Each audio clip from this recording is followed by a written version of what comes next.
তুমি ওকে একা নিয়ে বাইরে কেন গেছো? ইয়াদি কাল রাত থেকে খুব কাঁদছিল। আমি বারবার জিজ্ঞেস করলাম কিন্তু কিচ্ছু বললো না। তাই ভাবলাম সকালে ওকে নিয়ে একটু বাইরে গেলে হয়তো ওর ভালো লাগবে। আমাকে ছেড়ে দেন। ওকে কেন এখানে নিয়ে আসছেন? আমি কি ক্ষতি করছি আপনাদের বলেন? তুমি বনি ভাইয়ের অপমান করছো। বনি ভাই তোমার কাছে কি চাইছে? একটুখানি ভালোবাসা, আর এটাই তুমি দিতে পারো। মাফ করে দাও। আমাকে যেতে দেন। কিসের এত অহংকার তোমার? কিসের এত অহংকার তোমার? তুমি বনি ভাইয়ের ফেলে দাও। ওদিন তো বনি ভাইয়ের সামনে ওর হাত ধরে ঢ্যাং ঢ্যাং করে চলে গেল। আজকে তোমারে কে বাঁচাইবে? আজকে তোমারে কে বাঁচাইবে? হ্যাঁ,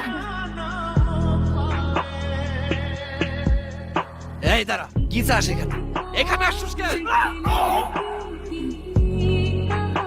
কিসে এখানে? ইয়া কোথায়? ইয়া এখানে না, আর থাকলে তোর কি বে? আর একবার জিজ্ঞাসা করবো, এরপর না বললে তোদের মায়ের কসম এখানে আর কেউ তোরা নিজের পায়ে দাঁড়ায় থাকতে পারবি না। ইয়া কোথায়?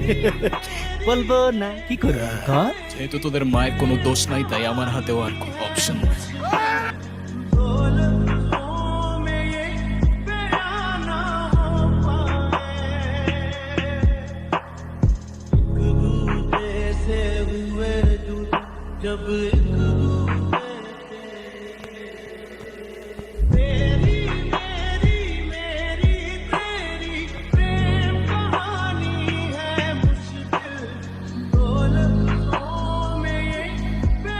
কে এখানে?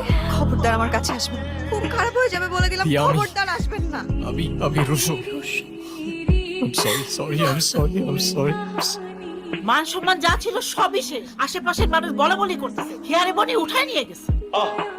আমার এক কথা থামে বা বল, আমার কথা বাদ দাও। আচ্ছা তুমি তো তোমার মেয়েকে ভালোবাসো, তুমি বলো এত বড় একটা ঘটনার পরে তোমার এই মেয়েকে কে বিয়ে করবে? আমি করব।